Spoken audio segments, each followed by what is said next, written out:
Hello friends, இன்றைக்கி நம்ம பார்க்க போகிறது ஆடி மாதம் பிறந்துருச்சு. ஆடினாலே நிறைய விசேஷங்கள் லைனாக வந்துக்கிட்டே இருக்கும். நம்ம ஆடி முதல் வெள்ளிக்கு ஆடி பால் பாயாசம் எப்படி அம்மனுக்கு சாத்துறதுன்றது தான் நம்ம இன்றைக்கி பார்க்க போகிறோம். அதுக்கு முதல்ல ஒரு கப்பு தேங்காய், துருவன தேங்காய் நீங்கள் எந்த கப்பில் வேணாலும் அளவுகள் எடுத்துக்கலாம். அதுக்கு ஒரு கப்புனா ஒரு 1.5 டேபிள் ஸ்பூன் அளவுக்கு பச்சரிசி ஊற வச்சுக்கோங்க.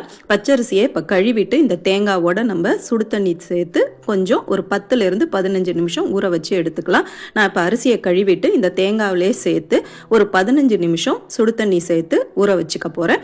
இது நல்லா ஊறிட்டதுக்கப்புறம் நம்ம மிக்சி ஜாரில் சேர்த்து நல்லா மையாக அரைச்சிக்கலாம். இப்போ ஒரு 15 நிமிஷம் இது நல்லா ஊறட்டும். இந்த மாதிரி தண்ணி சேர்த்து இதை ஊற வச்சிடலாம்.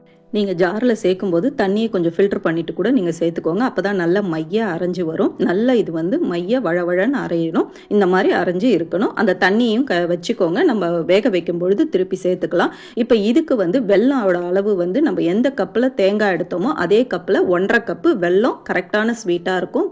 இந்த ஸ்வீட் போதுமானதாக இருக்கும். இதுக்கு அதிகமாக வேணும்னா நீங்கள் 1.25 கூட நீங்கள் சேர்த்துக்கலாம். பாருங்கள், இப்போ 1.5 கப்பு தான் நான் கரெக்டாக சேர்க்குறேன். இந்த ஸ்வீட்டே கரெக்டாக இருக்கும். இப்போ இதை சேர்த்துட்டு அதே ஒரு 1/2 கப் அளவுக்கு தண்ணி சேர்த்துக்கோங்க. அதாவது மூழ்கிற அளவுக்கு தண்ணி இருந்தால் போதும். இது பாகுபதம்லாம் எதுவும் வர தேவையில்ல.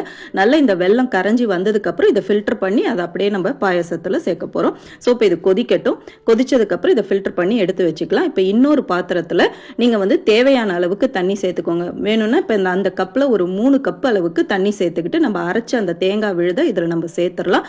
சேர்த்துட்டு ஜாரில் கழுவியும் கொஞ்சம் தண்ணி சேர்த்துக்கோங்க. நம்ம எடுத்து வச்சுருந்தோம்னா அந்த தண்ணியும் நீங்கள் இப்போ இந்த ஸ்டேஜில் சேர்த்துக்கலாம். சேர்த்துட்டு லோ ஃப்ளேமில் வச்சுட்டு கைவிடாமல் கிளறிக்கிட்டே இருங்க. ஏன்னா அரிசி அடியில் போய் தங்கி அடி பிடிச்சிடும். அதனால கைவிடாமல் அப்பப்போ கிளறிக்கிட்டே இருக்கணும். அப்போதான் இது வெந்து வரும். இதுக்கு ஒரு 7லேருந்து 8 நிமிஷம் ஆகும் இது வெந்து வரத்துக்கு. வெந்து வந்ததுக்கு அப்புறம் பார்த்தீங்கன்னா இந்த மாதிரி திக்காக இருக்கும். நீங்கள் கிளறிக்கிட்டே இருந்தால் தான் கட்டி தட்டாமல் இந்த மாதிரி அடி பிடிக்காமல் இருக்கும். இப்போ இந்த ஸ்டேஜில் நம்ம கொஞ்சமாக உப்பு சேர்த்துக்கலாம். கூடவே நம்ம ஃபில்டர் பண்ணி எடுத்து வச்சிருக்கிற வெள்ளை கரைசலையும் இப்போ நம்ம சேர்த்துருங்க. இப்போ ஸ்டவ் லோ ஃப்ளேம்லேயே வச்சுக்கோங்க. ஹை ஃப்ளேமில் வச்சுக்க வேண்டாம்.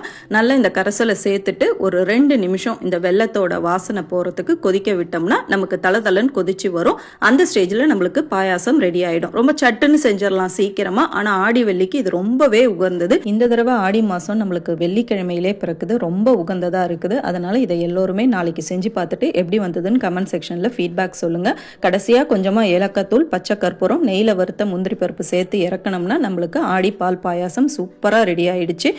இந்த மாதிரி ஆடி வெள்ளி ஸ்பெஷல் ரெசிபீஸ்லாம் நிறைய நம்ம சேனலில் அப்லோட் பண்ணியிருக்கேன். லிங்க் எல்லாம் டிஸ்கிரிப்ஷனில் கொடுக்குறேன். டைம் கிடைக்கும் போது செக் பண்ணுங்கள். இதையும் செஞ்சு பார்த்துட்டு எப்படி வந்ததுன்னு சொல்லுங்கள். இந்த மாதிரி இன்ட்ரெஸ்டிங்கான ரெசிபியில் அடுத்து சந்திப்போம். தேங்க்யூ.